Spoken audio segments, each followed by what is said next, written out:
You gotta love it when they describe some of the rewards as a number of nice things. Really now? The thing I paid for is a nice thing.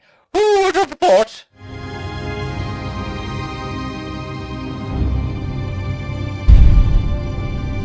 Either way, welcome back everybody. Today we got ourselves a nice lovely update to Dev Vlog here, talking about the next update coming out here. After really the Polar Lights whole season came out, and really within 2 weeks we got ourselves a nice lovely jamboree here. So what do we actually got here? First things first, we actually got ourselves the first look at the new Operation Radiance, which is very similar to that of what the Red Light mode was previously. So kind of like the...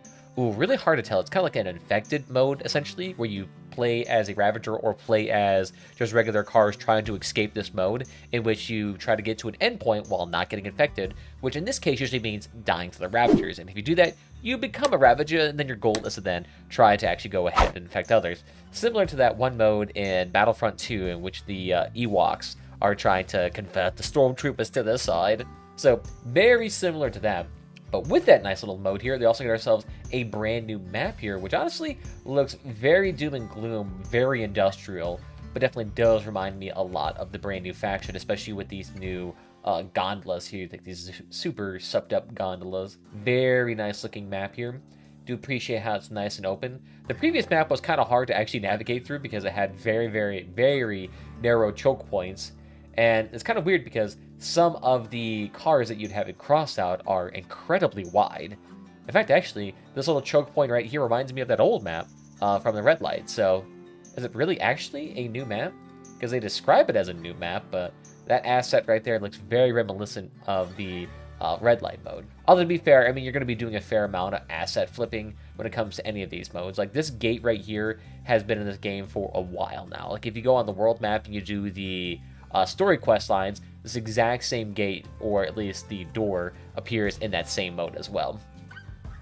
So, very nice. Looking forward to this nice little lovely mode here.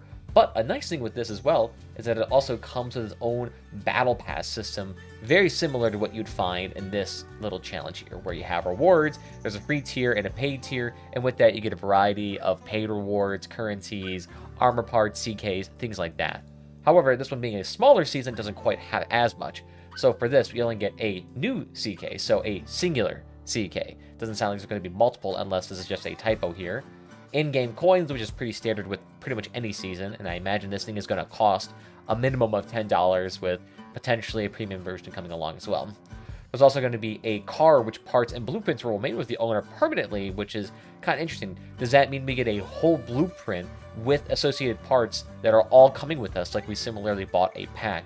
So that'd be kind of like these little packs right here, in which not only do you get the blueprint for the car, but then you get all of these various extraneous parts with it as well. Does that mean we're getting both of these? Which, that's the case, pretty sweet. But I guess that just depends on what they actually mean by that. Hopefully it's not just a straight up blueprint. Beyond that, we also get ourselves produced parts here, which my guess is they're going to be the non-tradable fused versions that are pretty standard with most seasons. The ability to produce some parts, the production of which is not available to the common factional workbenches, which usually means those are going to be the previous season's parts, like the ones you get from the Founders, the Syndicates, or whatever it may be that are not permanent. So, nice little thing there. It'd probably be work pieces very similar to that Hadron cabin that you could buy in a pack there recently. So, very similar to that. Very similar. Beyond that, get new blueprints of Ravagers cars. So, I guess more decorations and designs, although what makes the Ravagers look cool is not just their straight-up blueprints, but the decoration items, the paints, and the CKs that go with it to actually make it much more Ravager-themed. So what if you don't have those? Question mark. And then, again, the infamous, a number of other nice things, which is a very interesting way to put, I guess, all their other stuff here. Does that mean you're going to have more backgrounds, stickers, CKs, decoration, armor parts, etc., etc.? Hard to say. It's going to be very probably similar to what that Steel Championship-like season was going on here. Which the fact they're leaning super heavily into everything being a season now, which is hilarious to me. I still just want them to actually make seasons permanent, or like a DLC that you can purchase later on down the line for a little bit of extra money for people to infinitely work on.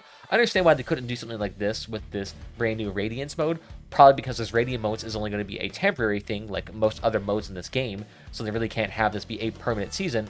But the other seasons around here, they could definitely easily make these permanent seasons. Like this Polar Lights thing, this could easily be permanent for time immemorial, but whatever. I've harped on that 1,000 times here, so let's see. What else do we got here? So beyond that, we also have some various other improvements here. So we also got improvements to prepared blueprints for Ravagers here, which will be available every time after destruction.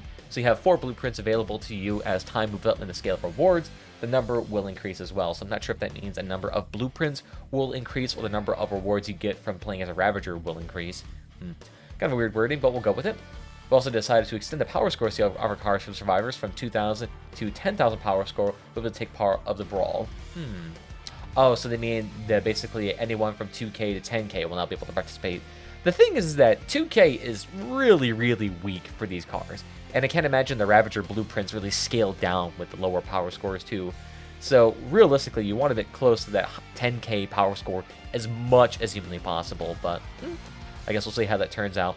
Plus, a lot of these little Ravager parts here come with the Argus module here, which destroys a lot of these mines. So it's definitely going to be beneficial to those team members that actually have a lot more skill. So I guess we'll see how that turns out.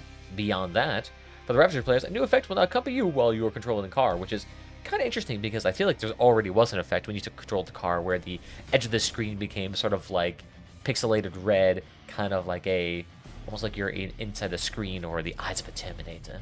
So it'll be interesting to see what that actually looks like, but definitely looking forward to this nice, lovely Operation Radiance. What do you guys think about this? Leave your comments down below. Beyond that, we also got some other changes associated with the new world map here, which if you don't know, that is going to be this little bad boy here. Oops. And here. So this would be kind of like the world map. This is going to be changed somehow to better reflect the new changes coming with the season, so that'll be nice to see what it's like. Beyond that, they'll also have a new enhanced mode selection here, so that'll be interesting to see how that changes. Because, to be fair, the already existing mode selection was not really that complex to begin with. It was still fairly easily, so I'm kind of curious how that's going to be changing. Beyond that, they've also added in some extra changes here to the exhibition. So among small important changes, you'll also be able to do part search by filter, active by default, which is always nice, and power score of armor car will be displayed on a special card without any need to enter the blueprint display. So that's really nice, just easier and more upfront information without having to navigate through more menus. Because having to navigate through 6 or 7 menus just to figure out all the different parts of the car, not really necessary. But, yep, that also looks pretty jazzy to me here. So what do you guys think about this brand new update? Is it something you're looking forward to here? What about the Operation of Radiance is talking to you, what is speaking to you?